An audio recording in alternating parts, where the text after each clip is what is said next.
Okay, so today I'd like to cover two subjects.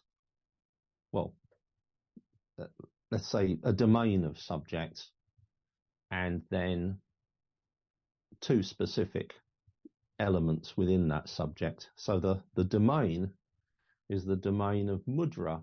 Mudra are hand gestures. There you go. If I place both of my palms together and touching each other, that's known as the Anjali Mudra.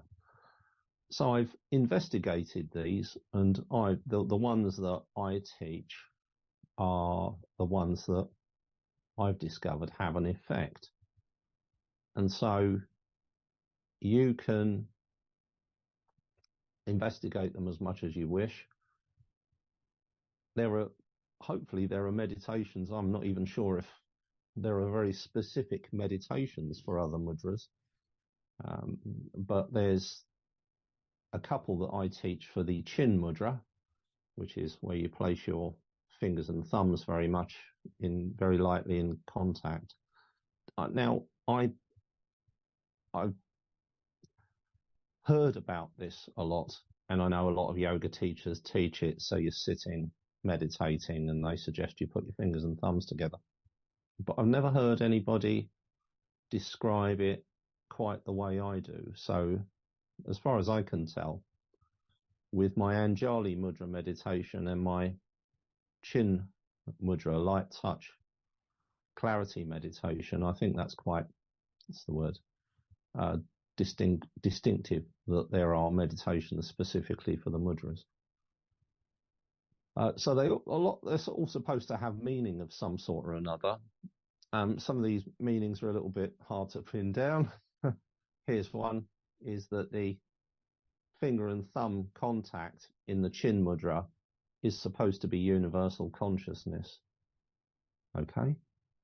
I mean, if you notice universal consciousness when you do it, let me know. I want to know what it's like.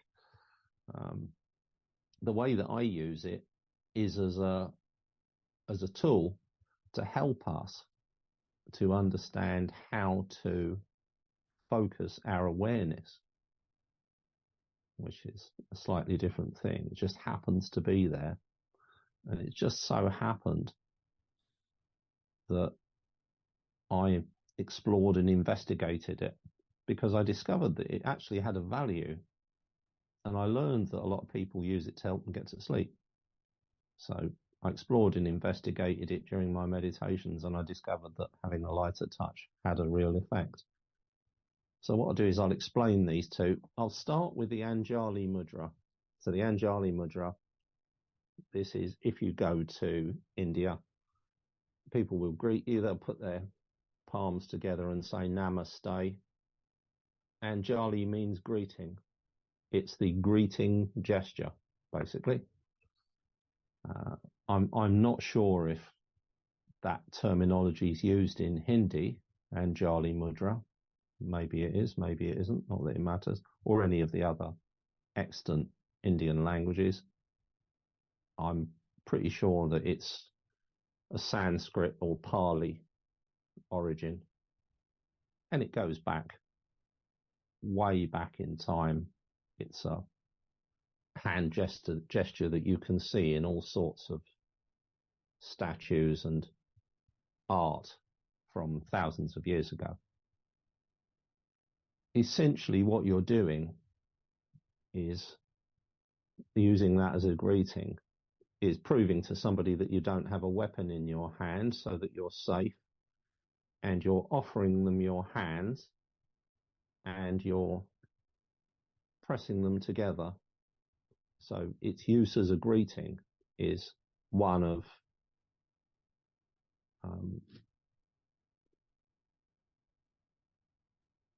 chosen vulnerability. You're proving to somebody that you're safe to speak to.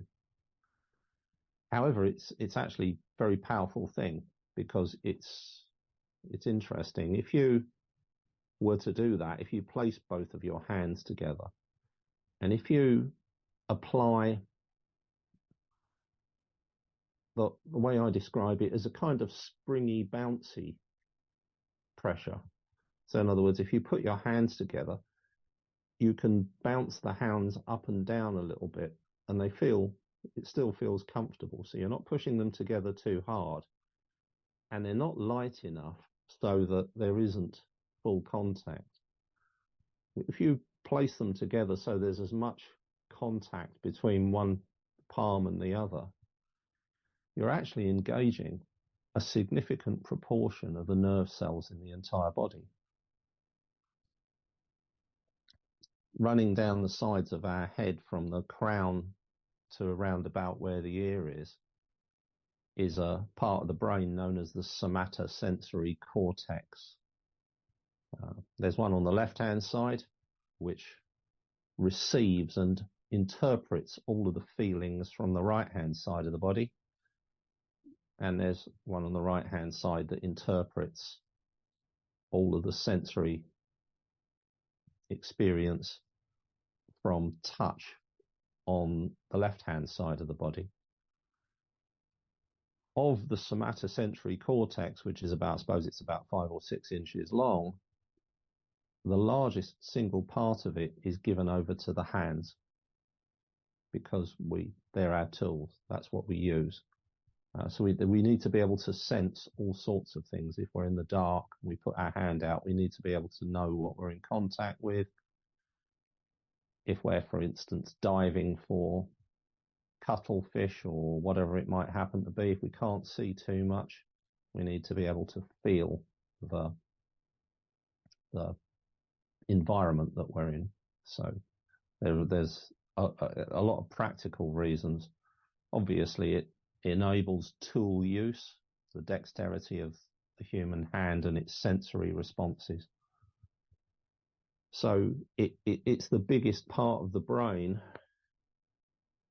that receives sensory responses. So when you put both of those together and you focus actually on the sensation of the hands being pressed together, I don't know about you, but I find it more comfortable if I provide a reasonable amount of pressure.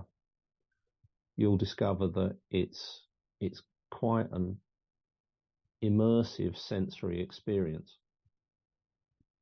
So that's why one of the reasons that I use it in the Anjali Mudra meditation, which we'll do. And the other mudra is the chin mudra. So if you place your fingertip and thumb tip very, very gently in contact, and you focus your attention on that softest possible, lightest possible touch. And this is a dynamic experience. What we're doing is we'll notice if the finger and thumb are in significant contact, and we'll also notice if they're no longer in contact. And what we're trying to maintain is the lightest possible touch. And we have to stay focused on it. We can't really move our attention away. Otherwise, when you come back, either the finger and thumb's not in contact or they're contact more tightly. So there's pressure there. And to maintain that lightest possible touch, therefore, results in us having to focus without trying to focus. So we're not saying to ourselves, okay, I intend to stay focused on this, a little bit like what happens with the breath. What happens is our intention is to maintain the lightest focus, not to just focus. And that lightest focus, it generates a sense of calm. I don't think that this happens straight away. Didn't to me. Took a while. But over time, you'll notice that it can become a powerful tool for instant calm. there's probably an element of association between it and your meditations. So because your meditations are calming, the light touch chin mudra, the brain associates it, so it can become a little bit like a switch that switches on the calmness that you find in meditation, which is how the brain operates, through association. The brain's associating the experience.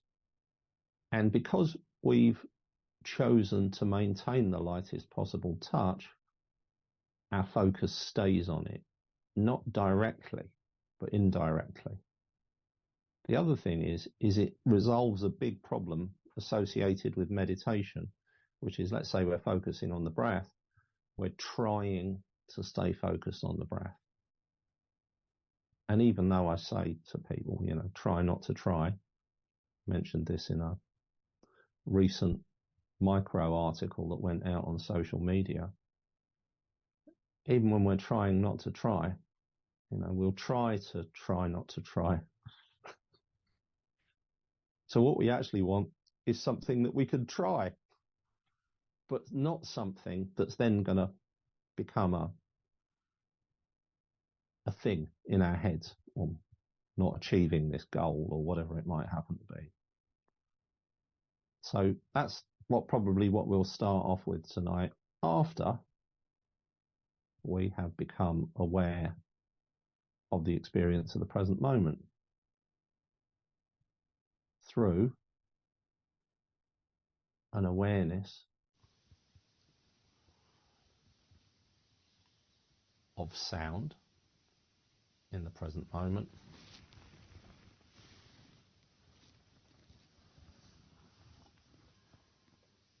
as it moves through time.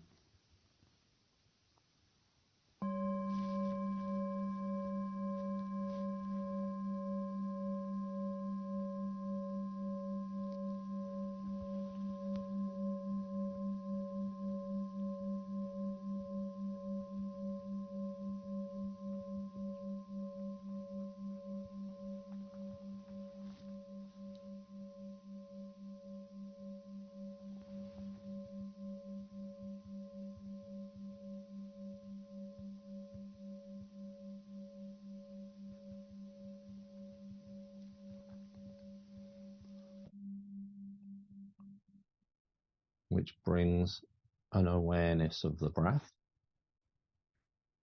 also moving through time,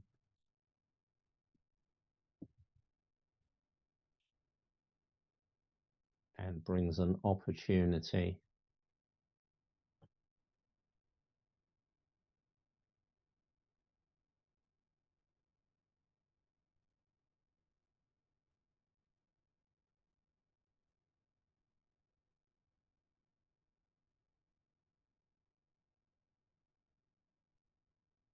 to notice our physiology,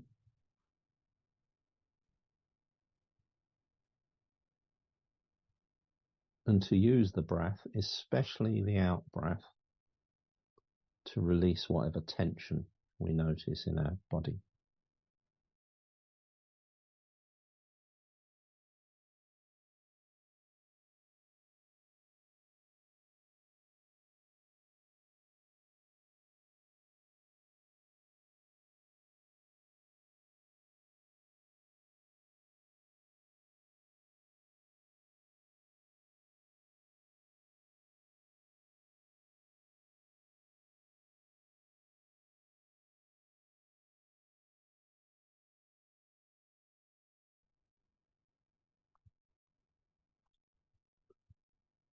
And over time, we can learn to release that tension with the out breath.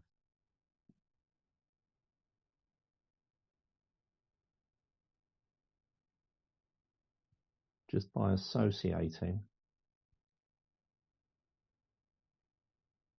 our focus on the tense parts of the body with an awareness of the out breath.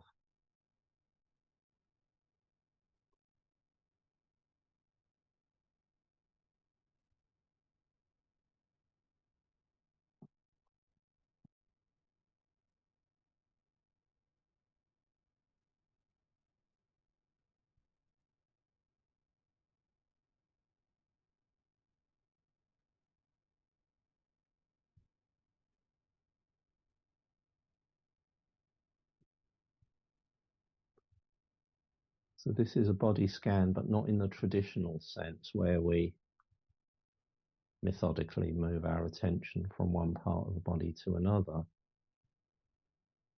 This time, we're opening our awareness to the sensory experience of the body. And wherever there's tension, that's where we direct our awareness.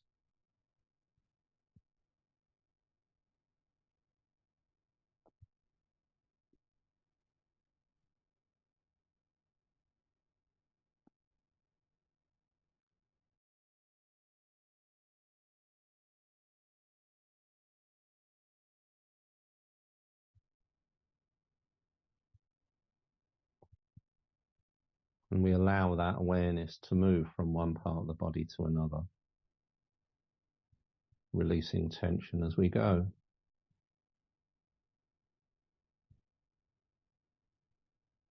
And we learn that our posture helps.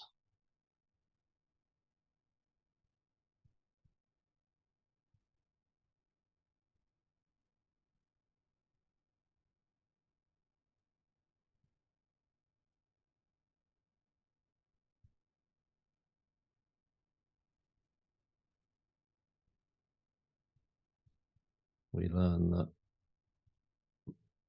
moving the elbows back, assuming we're seated up straight, lets go of tightness in the body around the shoulders and the neck. We learn that resting the head comfortably as possible releases tension in the neck and the face, the tongue against the back of the top teeth in contact with the sharp part of the bottom teeth. Releases tension in the jaw and in the face.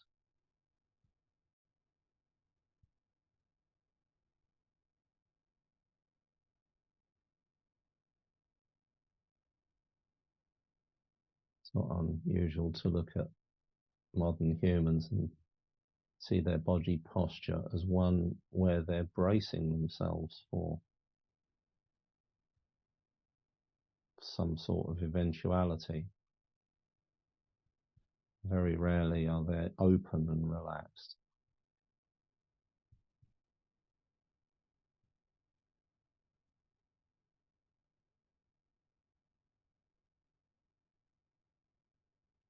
We're allowing the tension to drift out of the body.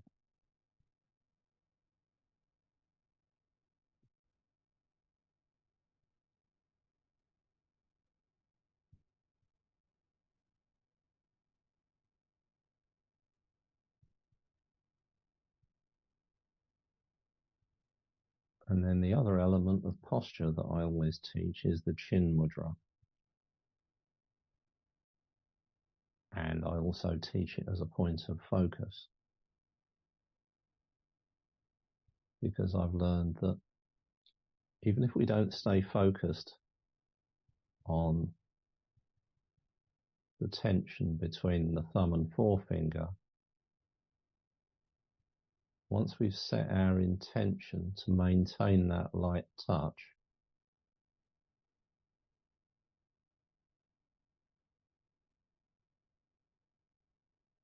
we can meditate, we can relax, and we come back to it, and we notice that our hands are really relaxed.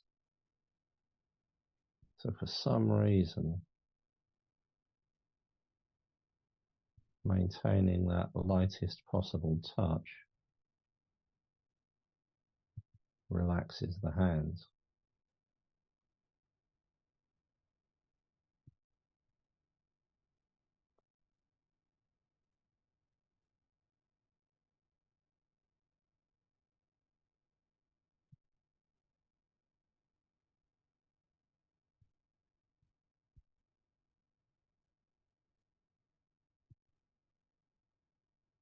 And so it can become a powerful contributor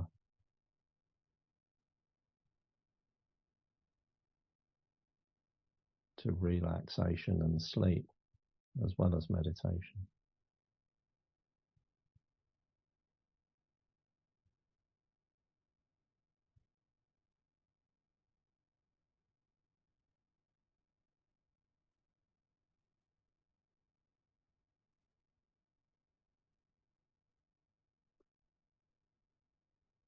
tonight what we're going to do is maintain our focus on the contact between the thumb and forefinger,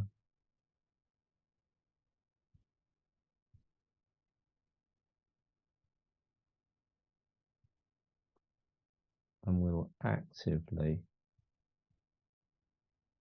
focus on maintaining the lightest possible touch between them.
And what that does is it gives us a sensory experience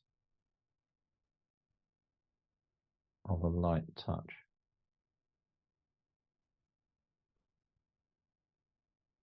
We know what it means.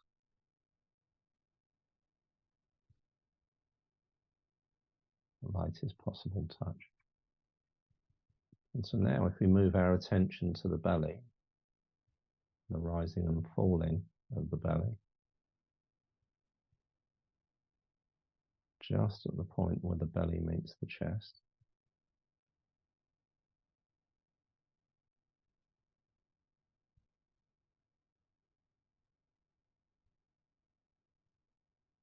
leaving the finger and thumb,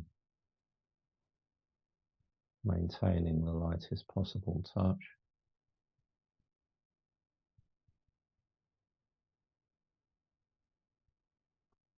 We use that same lightest possible touch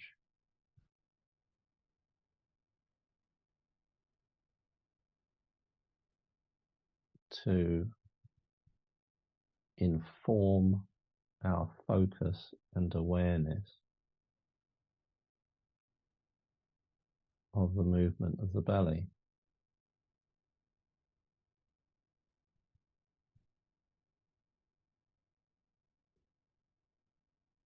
This is the opposite of concentration. With concentration, we're focusing hard, creating an immersive experience,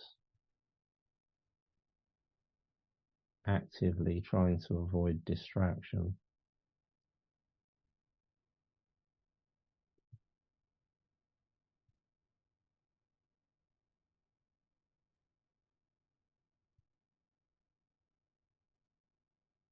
But with a light touch meditation,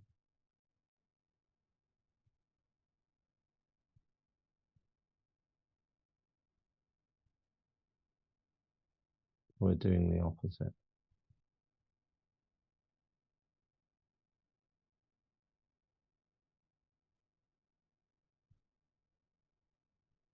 It's almost as if we are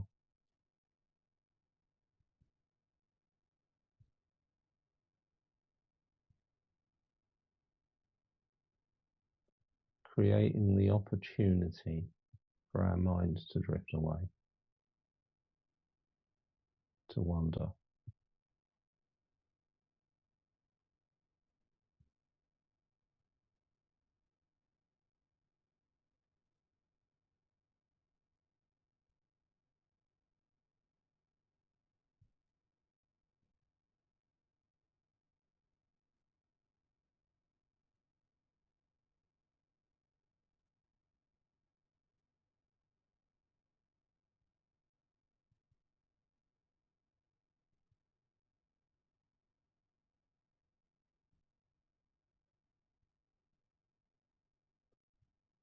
We're not shutting the door to, or trying to shut the door to any other awareness. So we're not trying to block out sound.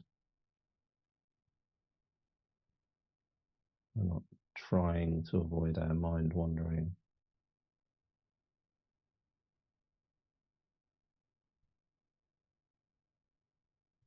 Not trying to maintain our focus. What we're trying to do is to maintain the lightest possible focus and awareness on the movement of the belly.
And in the background,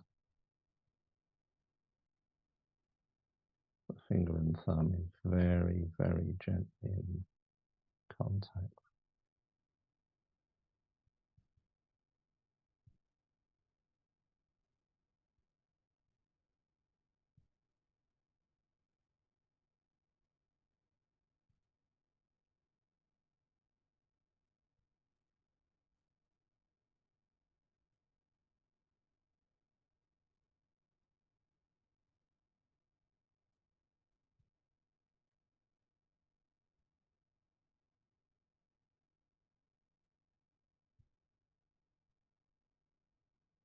So if you bring your hands together in the Anjali Mudra gesture, with the palms in contact in front of you, you don't need to be holding them away from the body. It doesn't matter. What we generally do is have the base of the thumb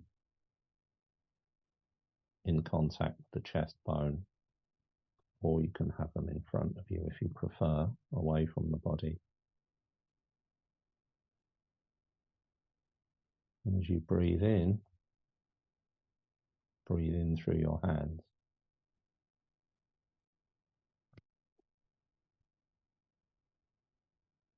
into your chest, and as you breathe out, down through the body, down through the feet and into the floor, assuming you're seated. If you're lying, down through the body,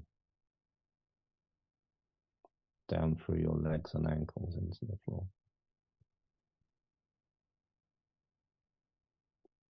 Breathing in through the hands,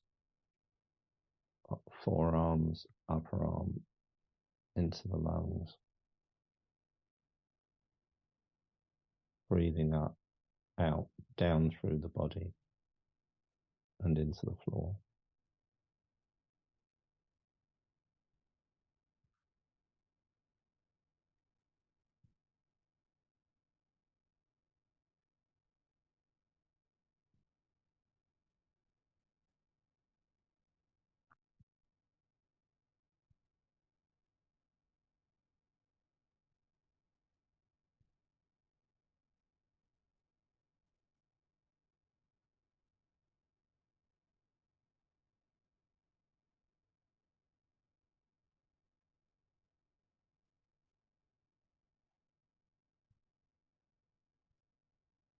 And then when you release the hands, you don't just move them away from each other. You move them down so there's incrementally less contact, starting at the heel of the hand and moving up to the fingers till the fingers are only very lightly in contact. And then place the back of your palms on your thighs or wherever it's comfortable for you. And focus your attention on the chin mudra.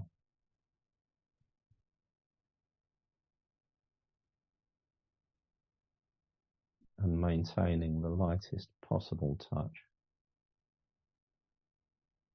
between the fingers and thumbs.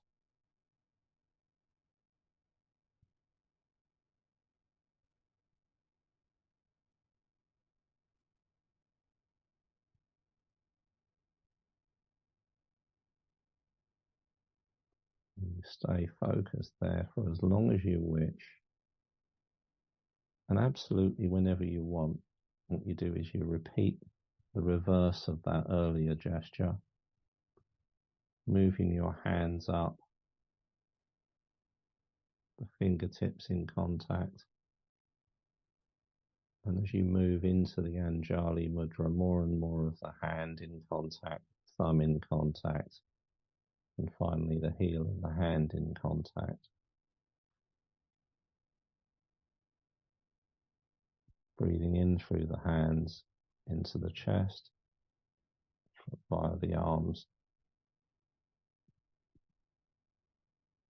Breathing out down through the body, down through your feet or legs and into the floor.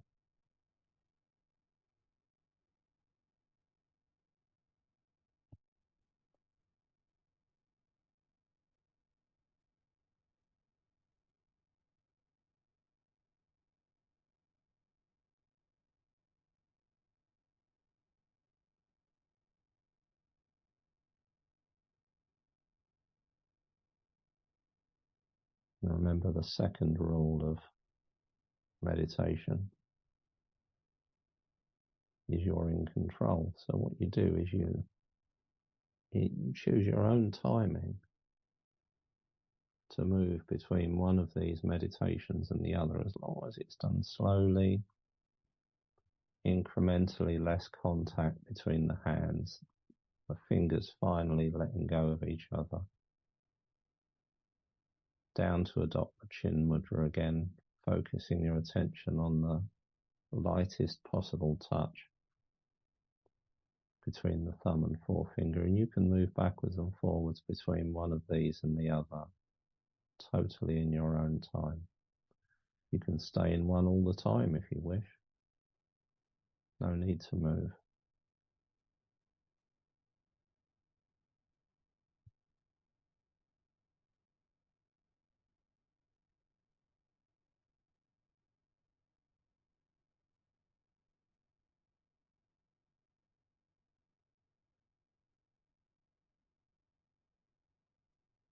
So then we're moving backwards and forwards in our own time between the Chin Mudra and the Anjali Mudra. And practice that for the next few minutes.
And then gently returning your awareness to the rising and falling of the belly.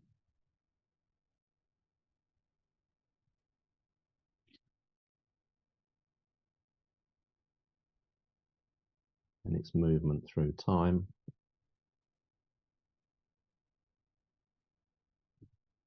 And the movement of sound through time.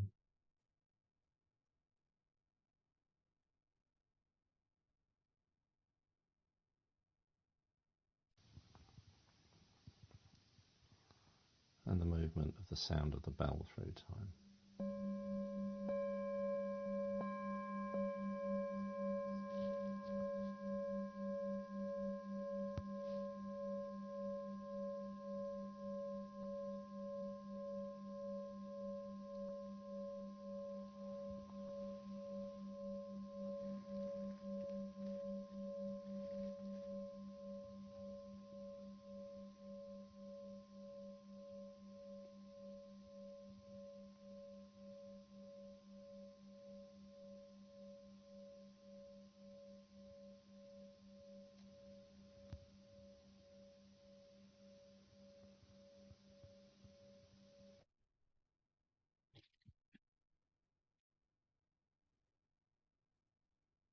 and return your attention to your surroundings.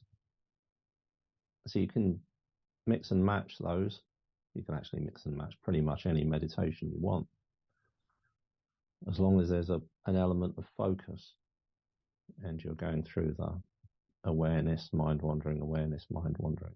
That's the foundation of it. Build on that. Anything that calms you, relaxes you, that's good. And see, you can do them separately. The Anjali Mudra can be very powerful. It can be useful for releasing emotions because there's a sense of energy, breathing in through the hands, filling the chest, moving down through the body, sense of flowing energy, which is what emotional processing actually is. It's all energy. We're just energy. Doesn't seem like it, but that's the way it is. Okay, so that's it for today.